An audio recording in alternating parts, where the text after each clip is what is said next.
Good evening and welcome to Nite Line, and this is the day, I believe. And what's that for? Well, it's our Valentine's show. Valentine's show, and it's going to be a great night. We got some great guests, and just looking forward to it. And we've got a scripture we want to share. Well, let's introduce this handsome man okay. right here. I didn't know if he was on there.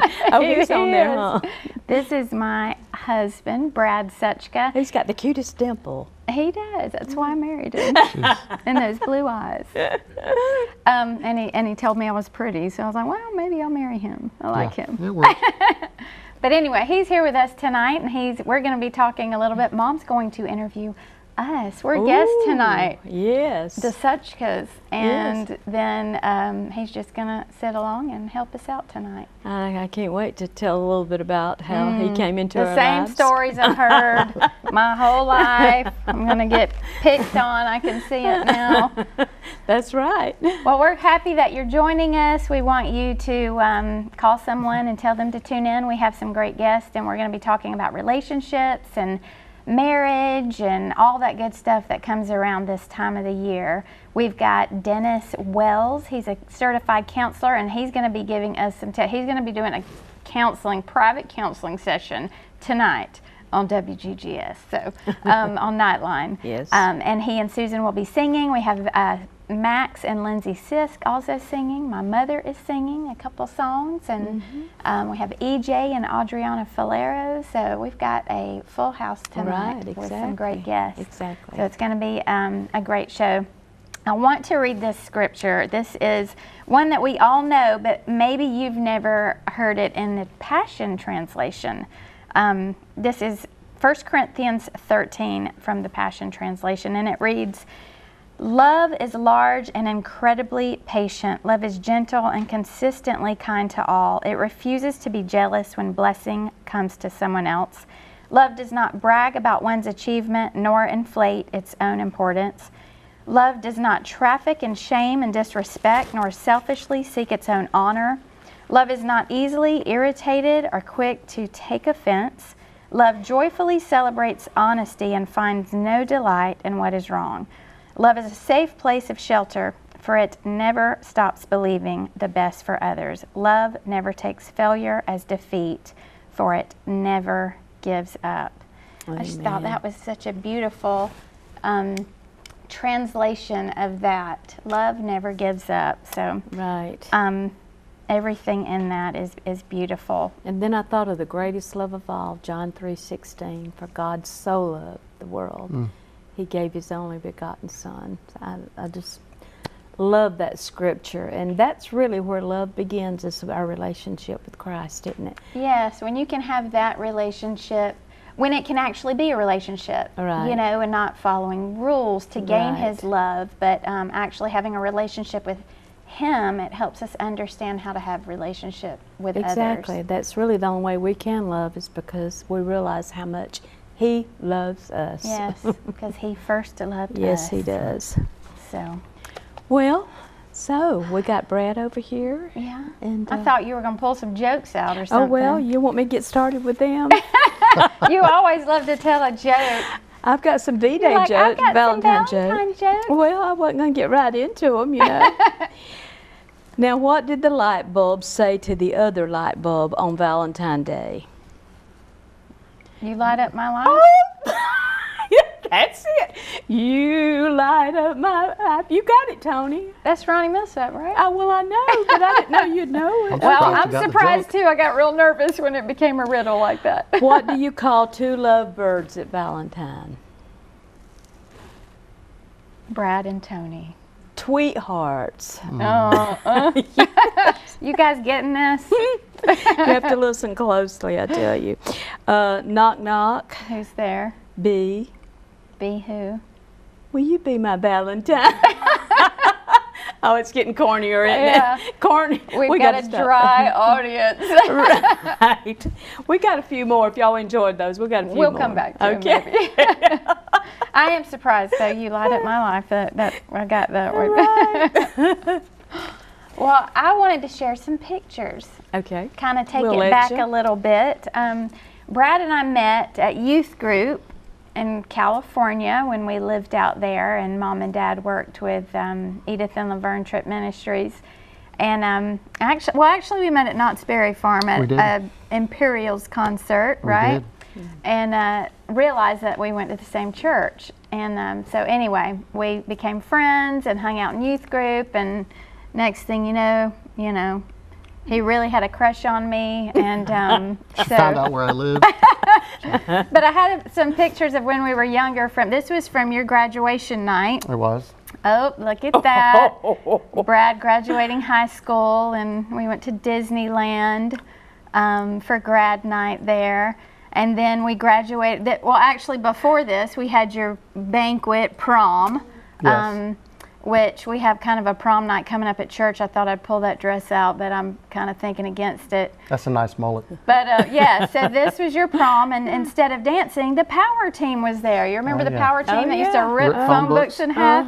That was our entertainment, was the power team coming and ministering and ripping phone books in half. And anyway, what year? I don't even remember. 1989. 1989, yes. Wow, my Yes. goodness, And, long time. That was a while. After many in our lives changing and us moving back to South Carolina and keeping in touch, he eventually moved here in 97, 98. 98. See, he's better with the dates than me. We got married in 2000, though. We did. I do I know think that. y'all fell in love before Daddy allowed you to even date, huh?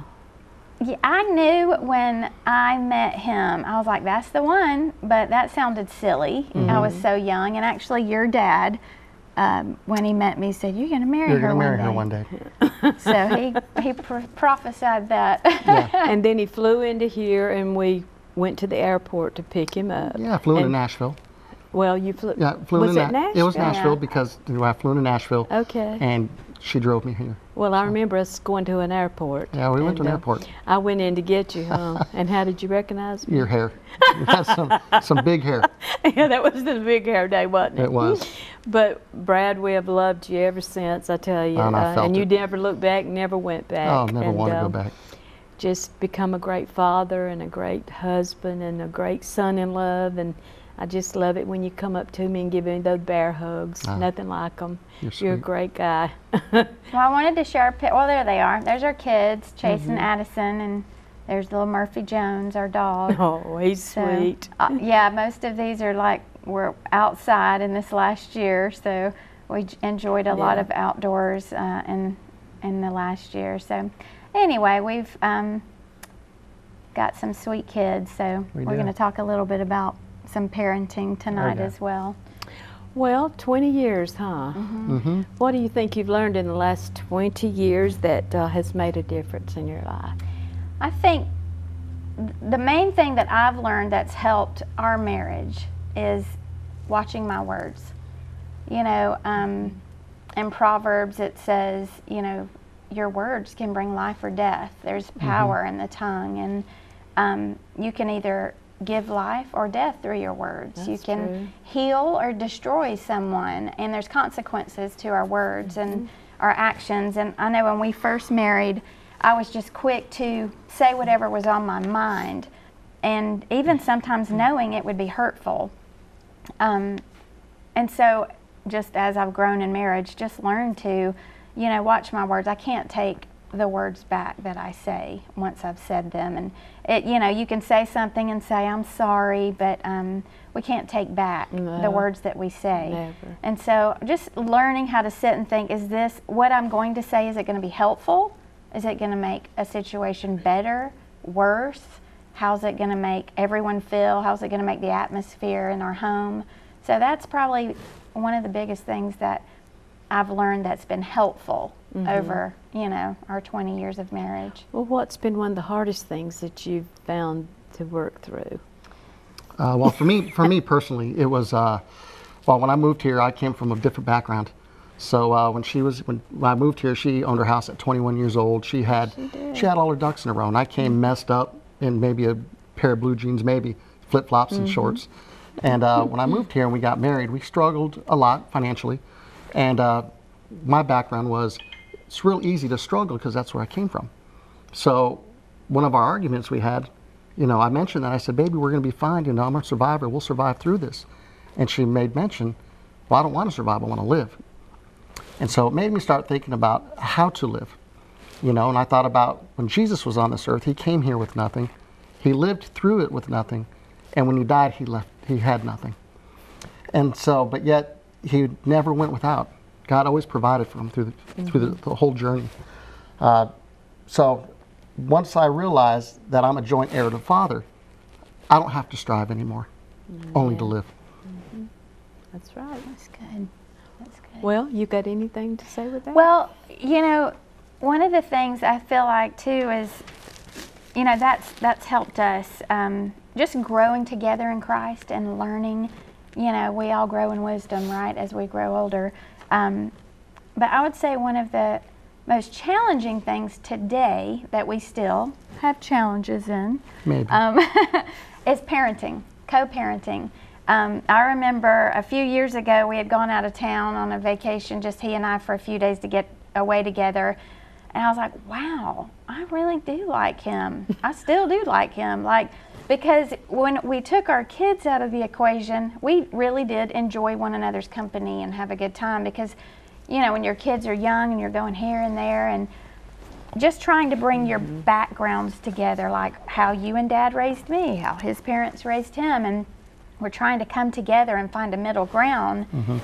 And what I'm learning now, as a mom, we have these babies and these small children that really rely on us. And when you get sick, you want your mom, and but as they grow older, there's different seasons for our children.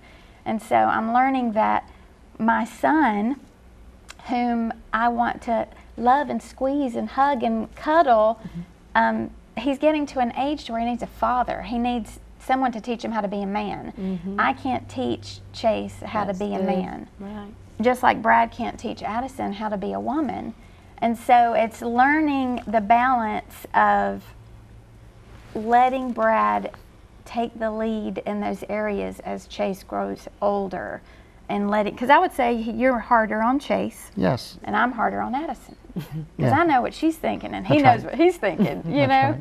So I think that's been the most challenging, is just learning, because you want to take, I might think, oh, he's too hard on him. But then really that he needs a father. We live in a world that's just so fatherless, with so many young men don't know how to grow up and be a man because the fathers aren't present. And sometimes it's hard on the wife because, the men are harder. And it's hard on the wife to just sit there and listen to it. But I've known a lot of women later on in life, and to say that that's one of the best things the kids could have had in their life was that father that taught them things that mother never would have. Right. And, the same thing, you can't have a man teach a little girl how to be a woman. But, those are just areas that we're still learning and growing in different seasons. As our kids grow into new seasons of life, that we're learning how do we co-parent this situation? Well, I don't think we should do it that way. And, he doesn't think we should do it my way. So just trying to come together and learn what is the best for our kids. Well, what advice would both of you give to a couple or whoever just starting out? Well, I'd give two things for advice. You're ready, aren't you? So the first one is to be to listen. Because we go on in life and we're constantly communicating, but no one's ever listening to what each other are saying. Because either we're our faces in the TV or it's faces in your, in a book, if you read a book, or your iPad or anything else, and it's not focused on, the attention that your spouse needs. The other thing is, if you say you're going to do something, do it. That sounds like Steve Sloan. Because if anything, it's good for the marriage, but it's also good for your children to see how you treat each other. It'll help their growth as well.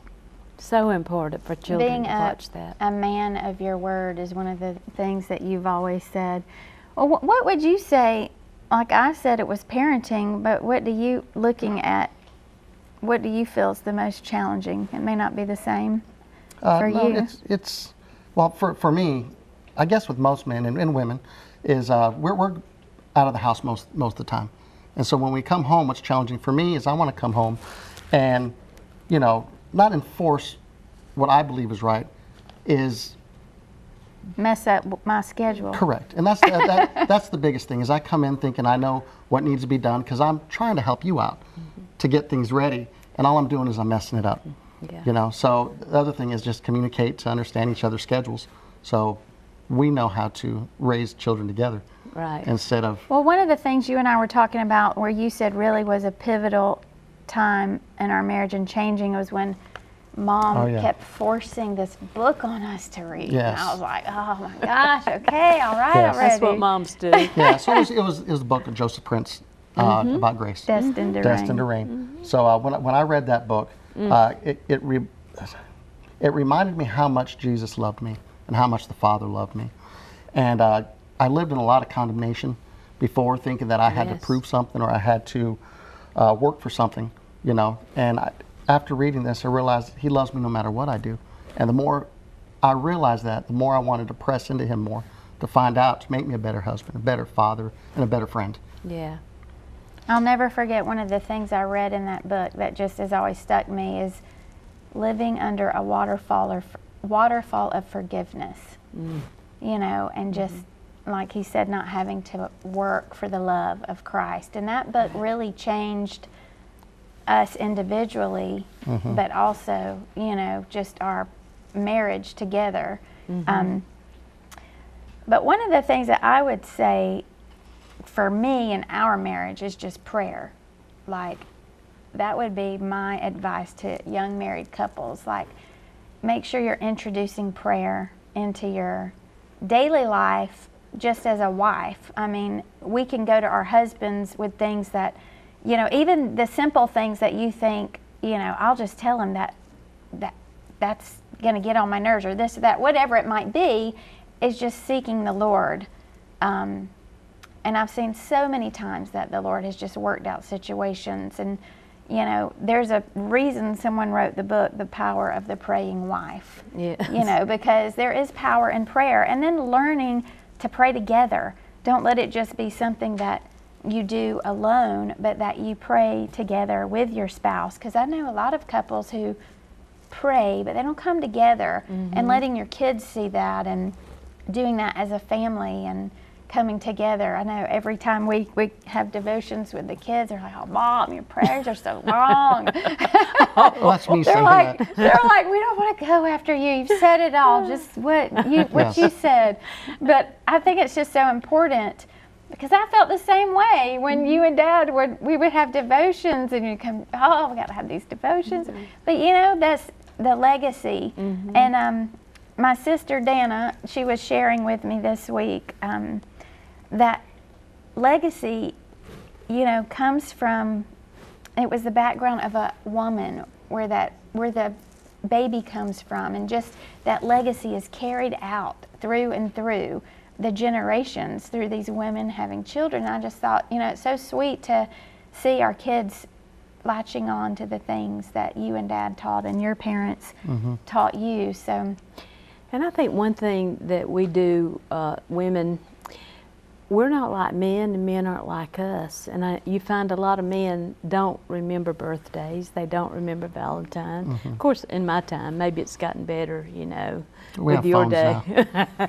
But I heard Marilyn McCoo say years ago something that really helped me. And she said, start reminding that mate maybe a few days ahead of time. Not that you're trying to tell him what to do, but say, I can't wait for Valentine. It's just a great little day. And, oh, our anniversary is going to be so good. Because I remember the first year that your daddy and I were married. And I cooked a big meal. And, you know, he ate up. Well, I ate up, but he didn't want any of the dessert. And it hurt my feelings. I just cried like a little old baby.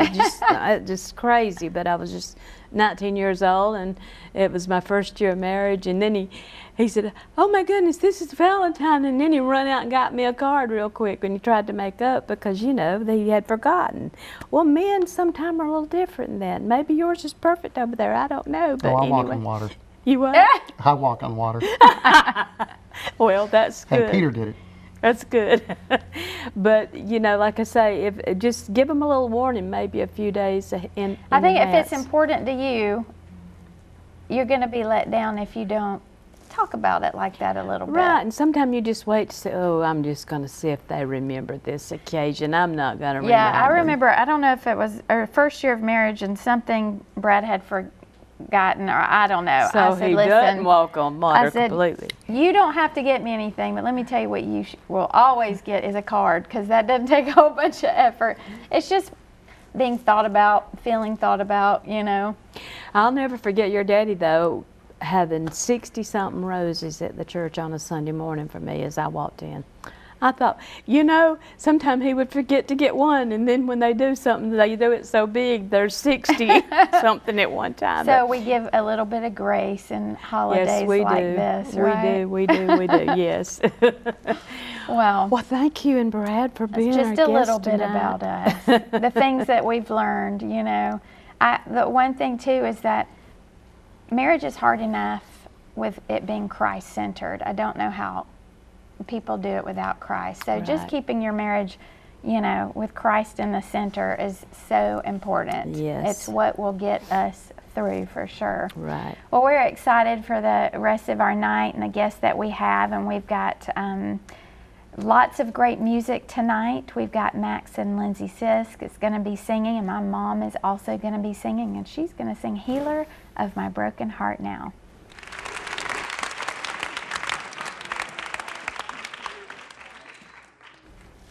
Well, maybe she's not quite ready for that. I'm not real sure what's happening. So anyway, this is live TV, and this is what happens. So, Brad? Yes. Let's talk a little bit more here. What do you want to talk about? So what are you looking forward to in this weekend that we have coming up with Valentine's Day, and what do you expect out of things like this after being married for 20 years, and what does that look like for you? Well, we've got plans. It's Friday.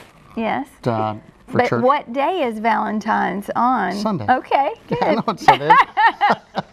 Do you know flowers don't get delivered typically on Sunday? I'm well aware of that. I'm well aware of that. Well, we do have a fun night coming up tomorrow with, do. I'll do a quick little plug for Hope Church and Marriage One night. We've got a fun night. We're going to do a prom theme, and That's right. everybody's going to get dressed up, and we're going to have a meal, and we're going to have ministry time and worship, and a little bit of just having fun and letting loose and laugh. And I think that's okay to always enjoy and laugh and enjoy your spouse and have.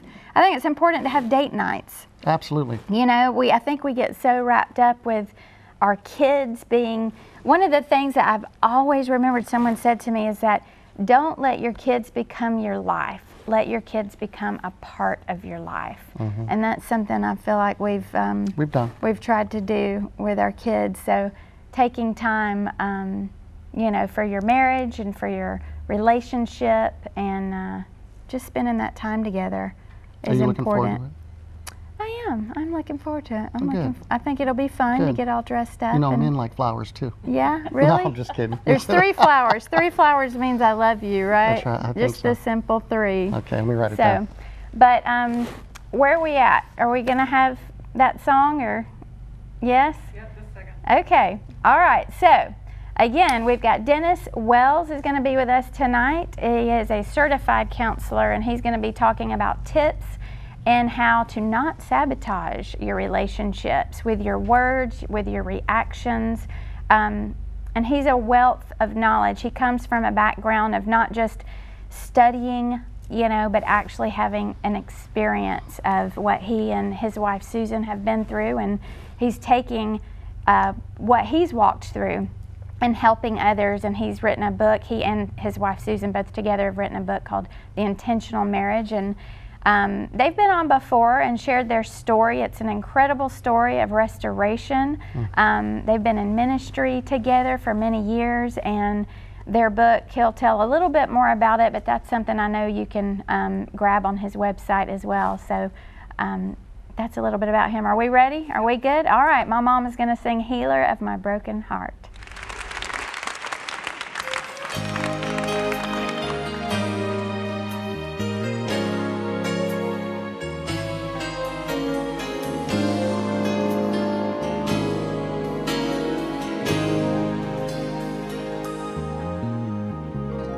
healer of my broken heart. When I thought you'd forgot, you picked me up once again. When I was at my very end, you poured the oil way down deep for all those bitter tears I'd wept. Now my life is filled with joy. My hope will never be destroyed. You turned my crying into laughter. You put a smile in its place. You took tears I'd cried for many years and wiped them from my face. And all the sadness that I'd felt from the very start, you and only you, Lord, could heal my broken heart. Now days are filled with sunshine, that old darkness had to go. There's no place for fear and doubt.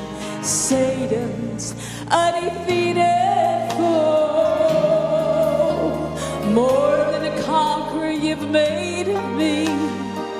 I'm going forth in victory, and I'm taking back what Satan stole. He must return it sevenfold. You turned my crying into laughter. You put a smile in its place. You took tears I cried for many years and wiped them from my face. And all the sadness that I felt from the very start, you and only you, Lord, could heal my broken heart. Oh, it was you and only you, Lord, could heal my broken heart.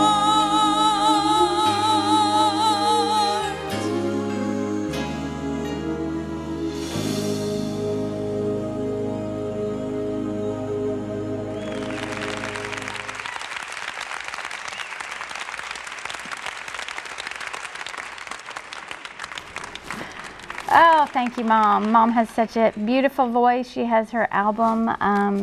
Gosh, what is the name of your album, Mom? I kept my praise. I kept my praise. I'm caught off guard. I wanted to read some of these Facebook posts. My sweet friend Rosie's watching. We miss you, Rosie. Yes. Hey, Rosie. We hope that you're feeling better. Sandy is watching online, and we are going to be praying for you this evening. Also, my best friend Jamie's watching. Lots of different people tuning in tonight, so thank you for watching online on Facebook.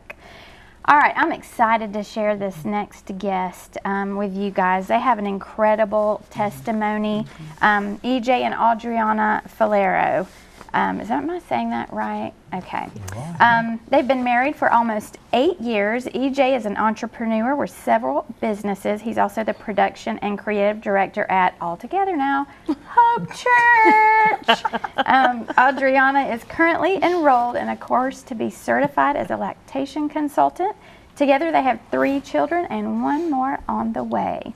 So welcome. Thank you guys for being with us tonight. It's good to have you. Thank you for Yeah, having thanks us. for I'm having excited us. to have you on and just share your story. I know it's gonna. I've been praying about it this week and praying for you guys and just for the people listening that the Lord is really gonna just use your story to really touch someone tonight. Well, growing up, what did marriage look like to you? I mean, Am I I'll let going you go first? first. Well, give us a I'll little let bit of you go background first. first about how you grew up. Yeah, I grew up. Both parents were married when I was born, and I'm the oldest of 5. Let's see, my parents divorced when I was 8 years old, and so when I was growing up, I didn't really witness any arguments or anything like that. It was a pretty peaceful home for the most part. I remember just one argument, but they divorced when I was 8, so that's not always a good thing when you don't when you don't see that. And so I grew up when my mom moved us to South Carolina after the fact, and she was also taking care of her mother with Alzheimer's at the time, so it was a single parent home, and me and younger siblings, and yeah, that was my view on marriage growing up. Yeah. So just, at a young age too, what are you really going to remember? Right. When your parents separate and divorce, and most of what you remember is them not being together too. Yeah. What about you? I was born and raised here in South Carolina. I'm an only child. I grew up a lot different than EJ. My home was not very peaceful. Don't get me wrong, we had a lot of good times as a family, but behind closed doors there was a lot of verbal and physical abuse, and you didn't realize at the time that you kind of witnessed all those things and carried it on to, adolescent years and adulthood. Right. So. Well, growing up in different homes, did you have a different idea of what marriage is going to look like when you come together? Yeah, so seeing my parents divorce when I was at such a young age, I knew that when I got married, I wanted it to last. And I kind of made a vow to myself, to God, that if I get married, that's going to be it. And we're gonna make it work through anything. And so far, so good. Yeah. Thank God, yeah. Praise the Lord. What about you? Was your views like, did you have an idea of what it would look like? Or, sometimes when you come from a home that has verbal abuse or any kind of abuse, you're like, I'm not doing it this way, or you fall into the traps of doing it the same way. I think I felt like that. I felt like I didn't want to recreate what was going on in my home, but at the same time, I didn't have a healthy idea of what marriage was. I didn't have an older couple to look up to, or anyone besides really my parents. So I just witnessed from, movies and fairy tales, and, and knew that something was off in our house. Right. Well, like we said, you've been married almost 8 years, and I know you shared your story with me, and the first few years of your marriage was rough. You had a son that you guys lost custody of. You also brought in some of that verbal abuse into your marriage, and then you both had adulterous relationships, trying to find comfort in the loss of, losing your son, the custody of him. So I know it's a huge story, but can you give us some meat? We got about in 5 minutes or so, how you got to that place and how you got out of it. Well, just a little background before we met. I had moved out at a young age just because of the home life, and I fell into a relationship with an unexpected pregnancy, and I decided to make the decision to terminate that pregnancy at the time, just due to the fact of not feeling like I had a lot of support. I then, in my next relationship, was pregnant again, and I realized that I did not want to make that same mistake again. That decision that I made in the past really affected my life, and I even carried that baggage through my marriage. So we split up, the biological father and Adrian, my son, that I lost custody of. We went our separate ways, and I actually met EJ while I was pregnant. And that was not planned, We stayed friends for a while, and then I guess he thought I was cute too and decided to ask me to marry him. Yeah. I didn't know she was pregnant when I met her. I just saw this good-looking girl, and I wrote her on Facebook and thanked her for accepting my friend request. And we just we set up a meeting, and we met, and we became friends, hit it off. And after that, I found out she was pregnant, and I was like, okay, we'll stay friends. We'll continue to be friends. And then ended up falling in love with her, and just, let's see, 4 or 5 months later, after we met, we got married. I just knew there was something. I don't know. I just knew that there was something about her that I wanted to have for the rest of my life. So. And So tell us what happened with what took you to feeling like your marriage was falling apart. Well, I never healed from any of the things I went through in life before I met him. So I took all that baggage into the relationship, into our marriage, and it was just unhealthy. And you know, it was verbally abusive, and it was messy. You know, we did everything very quickly, and we didn't have a Christ-centered home or marriage in the beginning. So I think a lot of that is the reason that we just fell apart, and we ended up losing custody of Adrian after we had him, and just struggled for 5 years to regain custody back. And that was most of our marriage. That was the meat of our marriage, and going in and out of court and just tiring fighting on your marriage. It was emotionally draining. We were just disconnected and found comfort in those adulterous relationships, and it took a while for us to feel complete, I guess. It took a while. It took until we both just said we've had enough, and we made the intentional decision to get back into church, to be intentional about creating relationships with God and with each other and with friends and whatnot. And it was definitely rough. Like she said, the first 5 years, that was the bulk of our marriage, was fighting to regain custody, and we lost it because we brought baggage into our relationships, not knowing how to handle certain things, because I wasn't used to certain ways she was acting and vice versa. And growing up, in a fatherless home, I mean, that has a huge effect. Yeah, and I think too, marriage is hard. It is. It's not Christ-centered, it's harder. Then you throw a baby in the mix, and now you're a newlywed couple fighting for custody of a child that you did not regain custody of. Right. So, yeah, it's a lot to recover from. So I think it's a testimony today that you even sit here together and are able to share your story. And I know that you have 2 other beautiful children and another one on the way. Yes. And we're going to share some pictures of them. We're going to continue to talk to EJ and Audrianna and their story and how the Lord has restored their marriage and their family. But first, we're going to have Max and Lindsay sing Shallow.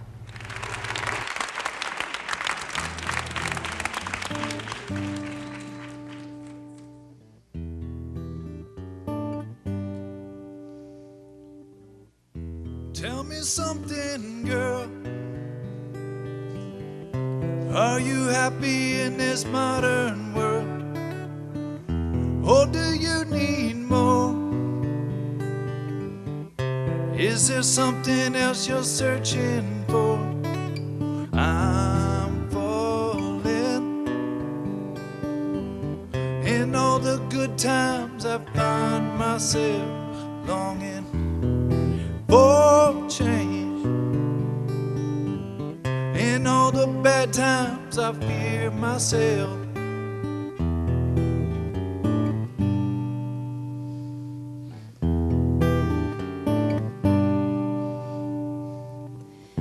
Tell me something, boy. Aren't you tired, you're trying to fill that void? Or do you need more? Ain't it hard keeping it so hardcore? I'm falling. In all the good times I find myself longing for change, and in the bad times I fear myself. I'm on the deep end, watch as I dive in. I'll never meet the ground. Crash through the surface where they can hurt us, but fall from the shallow now. In the shallow, shallow, in the shallow, shallow, shallow, in the shallow, shallow, we'll fall from the shallow now. Whoa, whoa, whoa, whoa, whoa.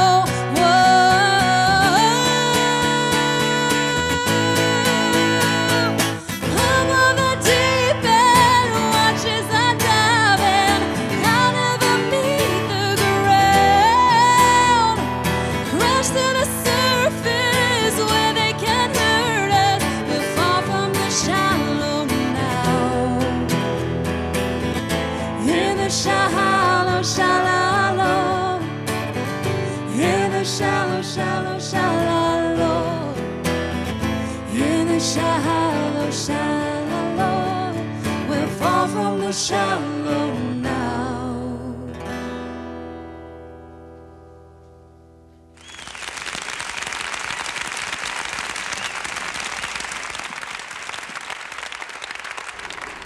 Thank you, Max and Lindsay. Always thanks Max and Lindsay. I don't know why I do that every time.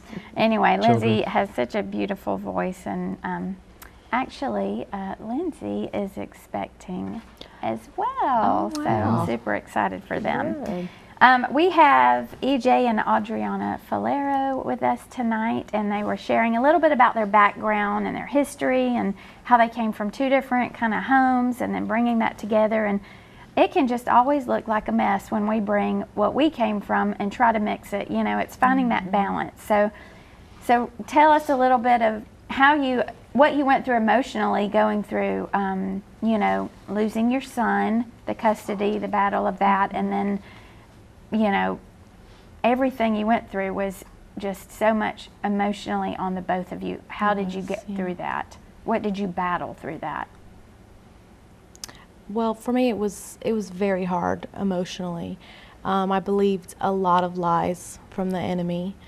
At the time, you know, you don't realize that's the enemy. You think that's the truth about yourself.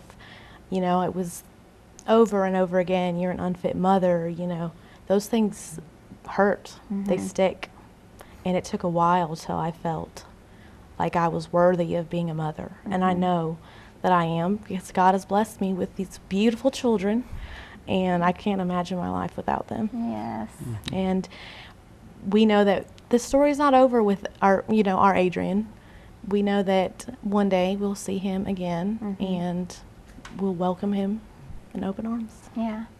Did you guys ever deal with, like, I know you mentioned during the song guilt and shame and kind of walking through that? Yeah, there was a lot of that.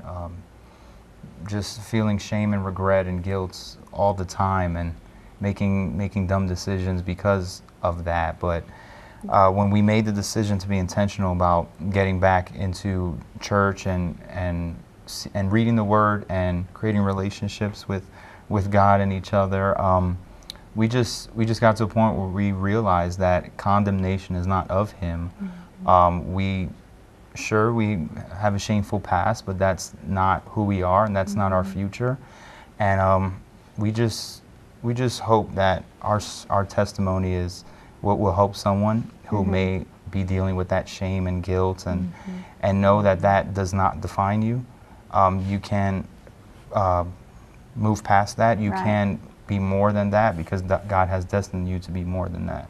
And you know, you even came from, you know, a background of kind of a Christian home, and you know, I remember when I asked you, we were at the church, if you guys would be on, you were like, I don't think y'all want to hear our story. Sure you want us to do that? I don't know about that. And I was like, well, have you heard Dennis and Susan's? Right, yeah. I was like, they've been on. I said, I think stories like that is what make people relate. You know, we all have our own mess of what we go through, and just to hear, you guys went through a lot. Still a young married couple today. I actually told EJ I could be his mom. You know, he's Trevor's age. So anyway, you're still so young, and you've been through so much, and so it's just a blessing to see you here today. And I wanted to show some pictures of your daughter Ellie and Jackson, your little boy. Yes. I love her. I love her. She's just a little. She's a diva, little diva, and I love it. So now, how old are they? Ellie's, go ahead. Oh yeah, Ellie is 4. She turned 4 in December, and Jackson turned 1 in November. So 1 and 4, and we have one on the way, due in June. Wow. Wow. It's going to be Definitely busy. a testimony of where you've come from and where God has, you know, brought you. Yeah. I'm sure you got a lot of passion now in your life for different things, and just tell us what you're looking forward to and how's God made a way for that. Well, I've always known that I'm good at helping people. I'm always the listening ear, the comforter, and I've just really been passionate about that, but I've never really known what to do with that. more than friends or family. So I decided to pursue something in the medical field, and I'm currently enrolled in the lactation consultant. And so I'm excited to do that, and I hopefully will be finished with it before the baby gets here. Yeah. And I'll be ready. Y'all gonna have a big family, aren't Oh, you? yeah. It's going to be a fun household. That's yeah. great. Well, share a little bit about what you do, EJ, in your. That's a. What do I do? What doesn't he do? Yeah. I just know. So I went to college for accounting and worked at Bank of America. Found out I wanted to own a business. That wasn't for me, working 9 to 5 and being stuck in one place for so long. And so I, along with my brother Joshua, started a concrete company. We do decorative concrete. We started that in 2015. So it's been 5 years and some months since we started that company, and thank God it's doing really well. That's awesome. Within that time, I also have a passion for cooking, and so I had a restaurant about 3 years ago in downtown Greer. It lasted for a few months. You know, things happen. We learn. It's a failure, but not really. You know. Hey, that's what entrepreneurs do, though, Yeah, right? yeah. That's what's so awesome about you guys. You take No. risks. I guess, yeah, but He called me one lunch break and was like, I'm not going back at the Bank of America job. oh yeah.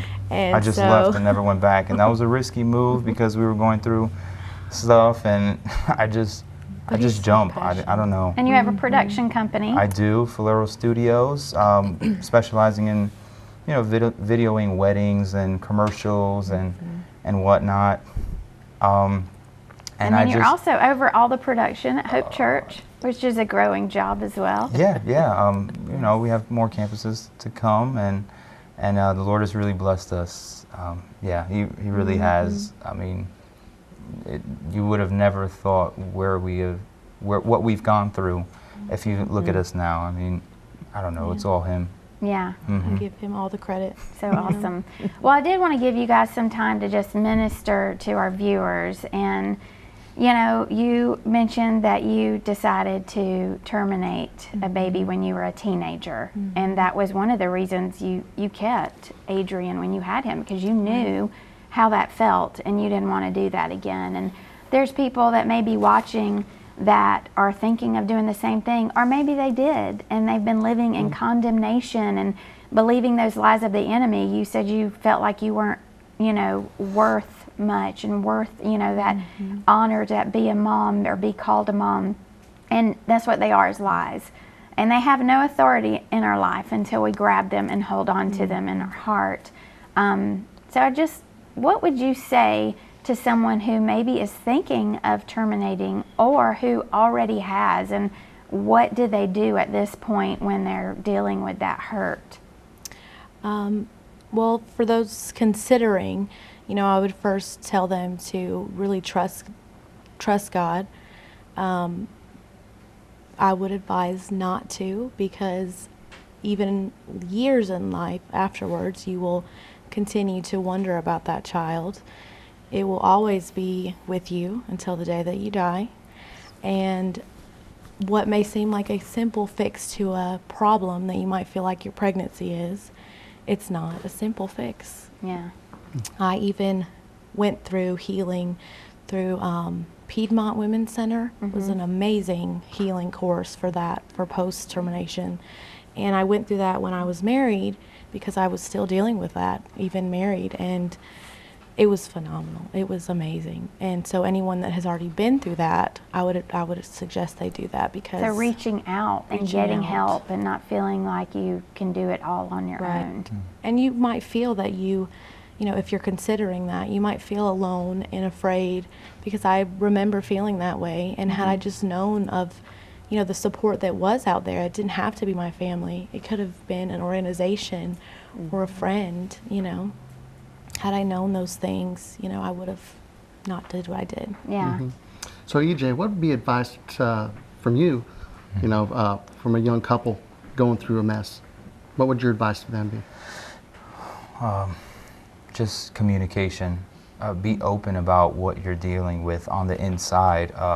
hidden shame, hidden guilt, secrets that you might not have shared, how you've grown up and how that has affected you, recognizing that, being open with one another, and just talking about, okay, how do we stop this here and change this moving forward? So really communicate. I mean, everyone says it sounds like a cliche answer, but I mean, it's really key. I mean, it's a big deal, communication. And when we first got together, I was a horrible communicator. Horrible. I used to shut down and just not want anything I didn't want to argue because I grew up not around arguing. So I don't want to argue, you know? And so I would just shut down, and I think I'm better now. She can answer that, but I think we've really grown, both of us, in the areas that we were struggling. So I've got another question. When we're in a men's breakfast together. We are. We do every morning, and you're the youngest guy there. Yeah. I don't know if it's strategic or not, but do you find wisdom in older men? Do you allow them to speak into your life, and has that helped if you do? Yes, that has helped tremendously. Not having my father's in my life, but not having a father figure in the home, I've always wanted to seek counsel from older men and so when Hope Church was offering a men's breakfast, I was like, I've got to go to that.